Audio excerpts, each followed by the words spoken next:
Have you ever been in a place you were not supposed to be? I don't mean one in which you're outright banned or blocked from entering. I mean one in which the metaphysical party is ended, but you remain at the venue, the sole inhabitant of a party long over. I used to remain after school just to wander the dimly lit corridors of an environment losing all familiarity. Is it weird I used to deeply enjoy this? Not the way one would enjoy good food or a nice joke, but the way one would enjoy a song that moved their entire soul. These meaningless walls sung me a somber symphony, and I was its only audience.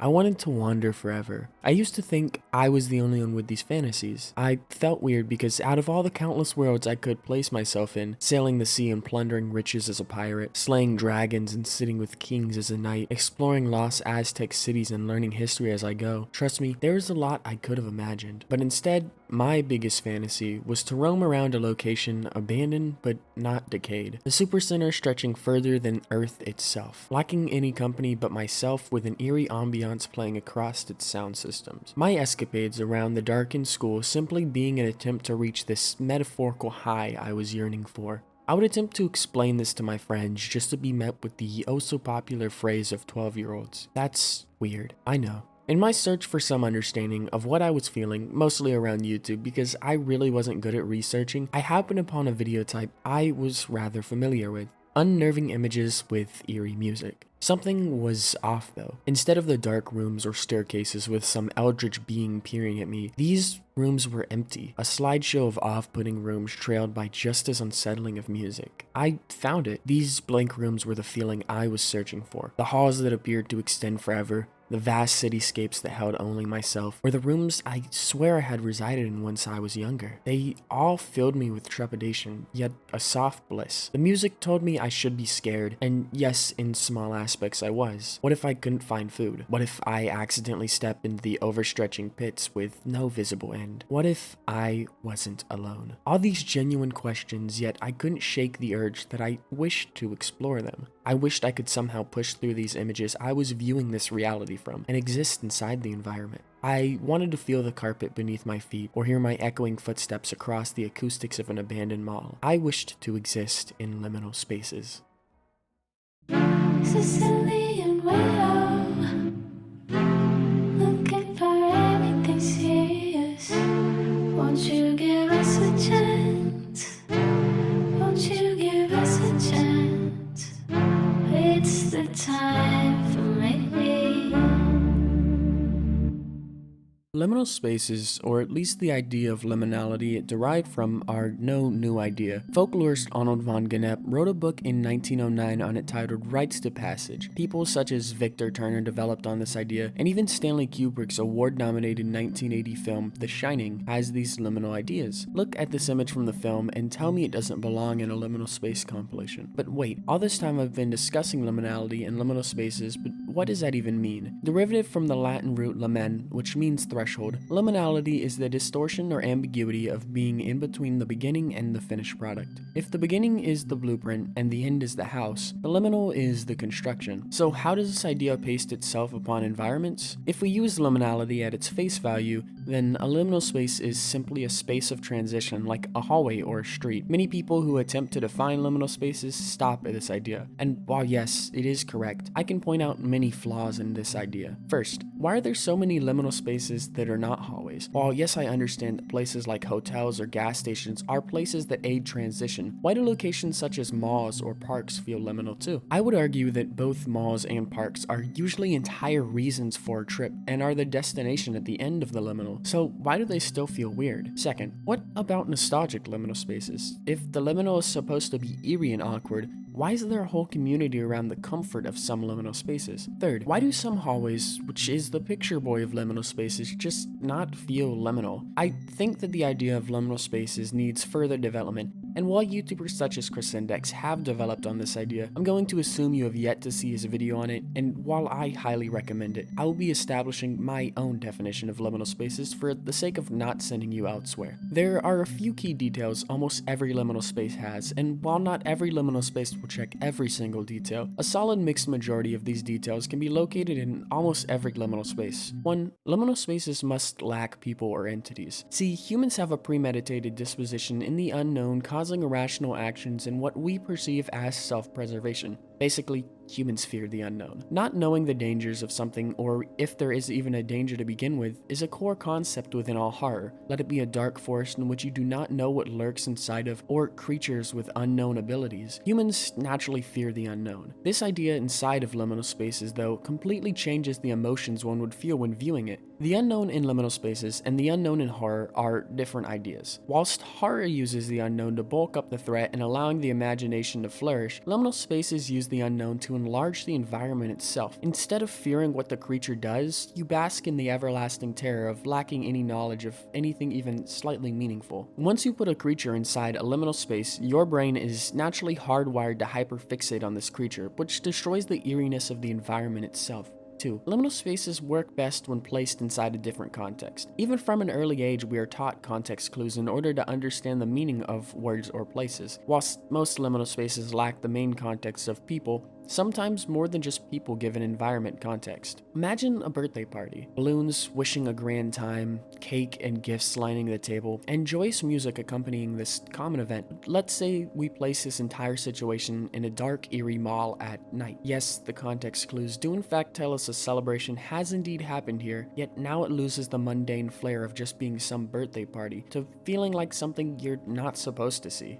3. The feeling liminal spaces provide can be amplified by taking away the out of a situation. The out of a situation is how a viewer could reasonably see themselves escaping. Long, outstretching halls or seemingly endless suburbs remove this out and force the viewer to bask in the dull light of an infinite present. 4. Liminal spaces must be man-made or man-manipulated. Whilst images of the forest at night are indeed creepy, I would not consider them liminal spaces. Something about seeing an environment made for humans but devoid of them is really what makes these spaces liminal. The fact it feels we exist outside reality in a parallel reality so close to ours. Like a god made this place for us to inhabit but forgot a few details about humans. These images merely windows fragile enough to crawl through. 5. While not required, the idea of taking an environment's identity and altering it in the slightest can exacerbate the otherworldly feeling we get from liminal spaces, moving the bed in the middle of the room or making a chair face the wall instead of outwards. Even scientific studies have gone into this idea and produced liminal spaces themselves. These simple gestures give us more questions and disassociate the environment much more with those viewing. Now comes to the part that crumbles my whole long spiel of a definition trying to encapsulate liminal spaces. YouTuber Chris in his own video on liminal spaces states, "Try explaining liminal spaces to a blind person or someone who has never seen them." This single sentence is why this video took so long for actual production. I tried so hard to explain liminal spaces in a way that covered the idea of it in its entirety, yet it always fell short. Yes, all of what I said is true, and it makes spaces liminal, but now I'm stuck. How do I explain liminal spaces to someone who has never seen them? This brought me to the nihilistic conclusion of, you can't. You could tell them every single detail of every single image and go through the checklist for hours, but they would never fully grasp a liminal space. This brings us to our final idea residing inside liminal spaces. Emotions. I doubt anyone watching this has never felt a single emotion. You do not have to go through the checklist every time you see a liminal space to know it's a liminal space. Just do. Nostalgia, angst, terror, longing, all lurk inside the meaningless halls, and it's up to you to give them meaning. Liminal spaces are not just simply a space. They exist a deeper emotion that you as the witness express. These environments are devoid of a voice, but speak to us all differently. Placing aside my personal emotions on the horror of liminal spaces, I do understand that they can in fact be eerie. Imagine walking around a common daily focal point like a shopping mall or supermarket and accidentally taking a wrong turn that leads you to an altered interior of your current location. Walking along it searching for some exit. The continued impossible reality you have wandered in feeling like some trap. How could this happen when not even an hour prior you were in a location you know well? After some time, grief would take its course, laying upon your subconscious its iconic stages. Denial sending you cascading down, endlessly wandering, knowing that some exit must exist. It has to. Anger following in all its brutality. There is a way out. You mutter profanities to yourself due to the underlying terror of not being sure you are entirely alone in this corporate hellscape. Bargaining peering its face through the cracks in your anguish, pleading with some higher being to set you free, exposing your deepest securities to the void of aisles and products, hoping that spewing your regrets might merit some sort of mercy. Then hits depression, hopelessly catatonic amongst the reality that cares not to even bat the smallest glance at your hopelessness. Or maybe it is looking. Maybe the reality enjoys your torment, so it allows such a saddening display of mental decline. Or maybe you as a human just are naturally trying to give meaning to a meaningless landscape. Normally, you would be met with a final stage, acceptance, but not this time. It is impossible to accept such meaninglessness, so you bask in everlasting depression, slowly becoming one with the liminal. Although I am creative, I did not come up with that idea. This concept of an infinite unescapable reality found itself grounded in the year of 2019, and while I don't doubt it existed beforehand, this is where I know it's at. The internet dumpster fire of 4chan actually produced a really cool idea. On some paranormal thread by an unknown author lies the firestarter to a now known horror concept called the backrooms. Of course, liminal spaces existed long beforehand, but just a year after this post, the IP had started to gain some traction.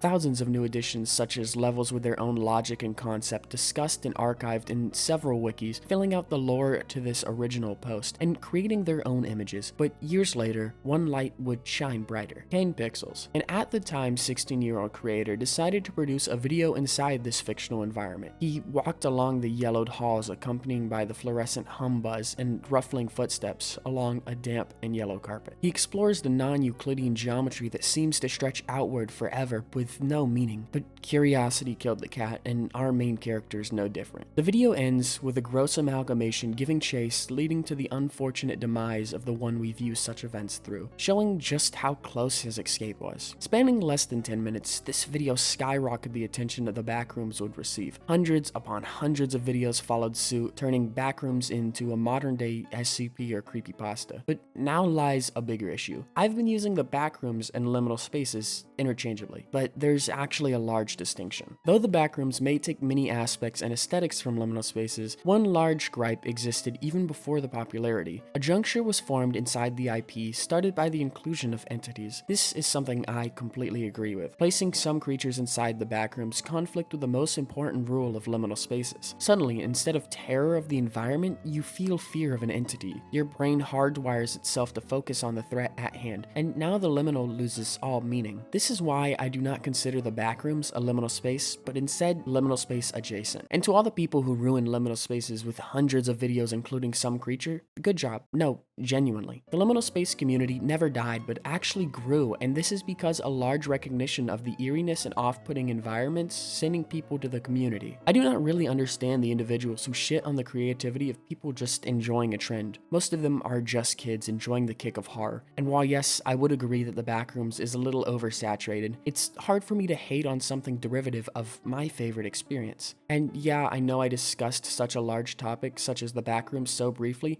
but if I were to document its vast history, we would be sitting here for a while. Plus, several videos brought to you by people with far better voices than I have already made in-depth discussions on it. Now, back to the matter at hand. True liminal horror. When researching topics for this chapter, I would be recommended a game that changed my entire perspective on what liminal horror could be. A game that both terrified and amazed me. A game that simply describing is a challenge. The Complex Found Footage is a game I could not recommend enough. Seriously. It is completely free on Steam, and if you enjoy liminal spaces, this is a perfect game for you. Spoilers ahead, so if you wish to play it, please pause and do so. Alright, now that the losers have paused, allow me to get into it. The Complex is a game where you explore an expansive environment very reminiscent of the original Backrooms post. That's it. I know, in depth, right? I wasn't lying when I said describing this game is hard. Spending almost 2 years researching this video, I've seen countless liminal space images, but nothing will match the sheer experience of existing inside of them. I felt as if I was viewing my dream on the screen. I got an opportunity to explore the environments I loved back when I was a kid. It was genuinely beautiful. So how can this game be an example of true liminal horror? Whilst there are countless experiences I was confronted with in these liminal corridors, one moment stood out to me in particular. At this moment in my exploration, I'd been wandering for about 25 minutes, taking in the environment and slowly beginning to accept that I was alone in such an obscure reality. Continuing my adventure, I would stumble on an area that contrasted the monotonous halls I was continuously faced with.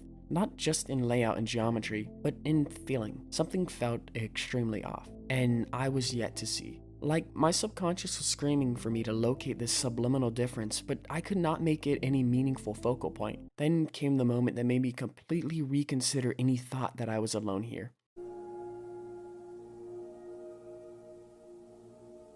Music. Vague enough to be familiar, but lacking any recollection for me. It cut through the fluorescent buzz directly towards me. I wanted to cease my journey here. It felt as if this reality was welcoming me, not with open arms, but snarled teeth. I must carry forward. I do not know why, but I must. I became conscious of even the smallest noise I was making, not knowing the consequences for my accidental existence here if it were to find out. I would eventually locate its source, a speaker attached to a roof in a large room. Did this discovery ease my unnerved spirit? No. The answer I was provided was so disjointed it just filled me with more questions and just as much fear. Music doesn't exist without an audience, right? So why was this music playing? And who on God's green earth was listening to it in a place like this? My continued exploration provided no answers, and so I closed the game, departing from this reality and existing in my own. These unanswerable questions are what I believe to be true liminal horror, a reality plagued with hundreds of questions but providing you zero answers. A place familiar to us yet oddly forgotten. Again, if you have yet to play this game, I would highly recommend it. There's so much I did not find a way to squeeze into this video, so please go explore it for yourself. The complex does an amazing job of placing you in the uncaring corridors of a liminal space. Let me tell you a story. A story long out of date and existing aside the recollection of faint dreams. A story about Minecraft. Minecraft is a game I have no doubt almost everyone watching this video knows. What used to be a simple block game derivative of Infiniminer evolving to its own IP and the best-selling game of all time. And whilst I would love to discuss the deep history of Minecraft and how the game shaped almost everything around it, my story is less major and more minute. The story of a boy and a few friends. The year was 2020, and inspired by the Minecraft craze at the time and exacerbated by the supposed to be 2-week lockdown, I and about 4 friends would create a survival server together aptly named the Nugget SMP. This server was almost the same as every other run-of-the-mill lore-filled server, trying to copy the popularity of the Dream SMP. And whilst I would love to tell you that the server was some world-changing server that shaped Minecraft and Minecraft content for many years to come, I simply cannot. But to me, it was the most important part of my early teen years. The wars fought, the nostalgic architecture established by kids with large imaginations, the mini-games, the art, the late-night stories only the members would know, the history long forgotten. See, I've always enjoyed Minecraft multiplayer far more than single-player. Something about spawning in and morphing a world to your own beautiful sandbox with a few friends inspired me, but one moment in every server's lifetime seems to affect me the most: their death. Why does it feel as if Minecraft servers never die with a boom or a snap, but a whine? The players slowly losing interest until the very final players remain, in a world meant to accommodate so much more than themselves. Like when Halo 2 was shutting down and 50 players tried their hardest to keep it alive, slowly disconnecting until the final player departed, leaving the game forever.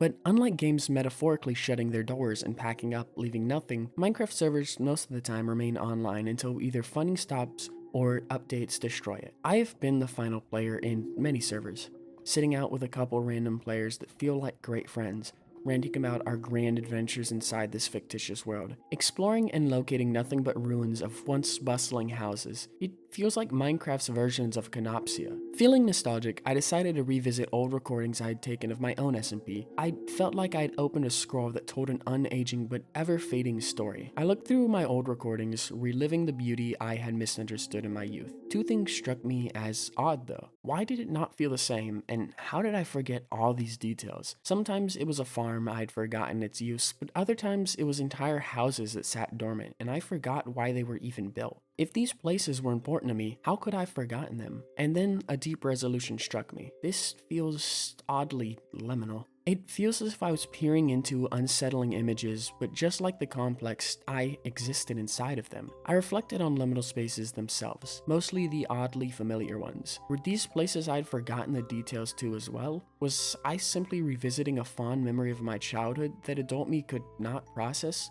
What if these places were dead worlds in which all the players departed from? I wish to know their stories and learn about those who possibly inhabited them, but no answer would be provided. A deepened sadness filled these liminal spaces just as they filled my now abandoned Minecraft server. I would never know to a true extent about both environments. If I'd stumbled into the server long after its demise as someone with no ties to it, I would know just as little as I do about these spaces, but I cannot shake the everlasting thought when viewing these liminal spaces. Did I once know them?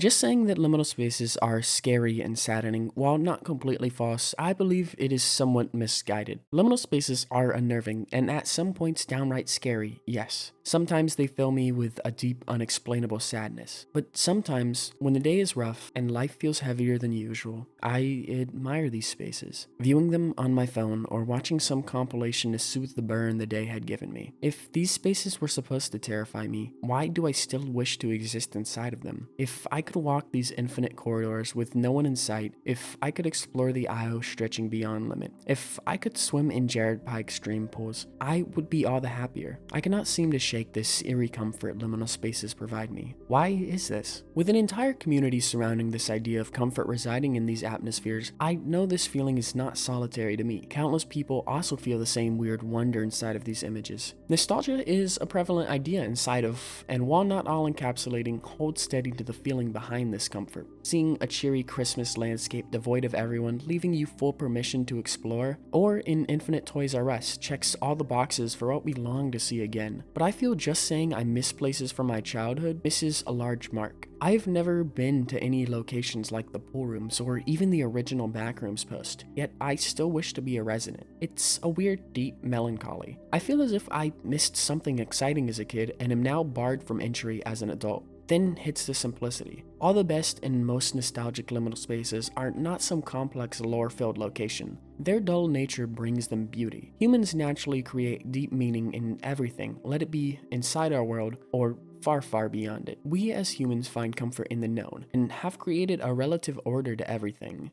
Sometimes, though, it gets a little overwhelming. Keeping up social standings, earning enough income to live like a normal human being, school, and just life in general begins to weigh me down. It feels like growing up purposefully destroys whimsy and wonder. Suddenly, everything feels deeply explained, and me as a growing adult feel as if I must fall in line with these norms. Viewing these spaces allow the childlike side of my mind to thrive. I cannot reasonably see norms in such an odd location, and so I make my norm. I could wander forever, or build record-breaking pillow forts, or collect every type of plant. Well, anything. I'm not bound to what ties us to our roles in reality, and so why bother? A blank canvas beckoning me to paint with whatever colors and in whatever manner I decide, an escape from the repetitive task of simply existing. I wish to exist in impossible places, but I will forever be on the opposite side of an impenetrable window peering in, a brutal reality of observation but not interference, so I will always hold in admiration of the inconceivable.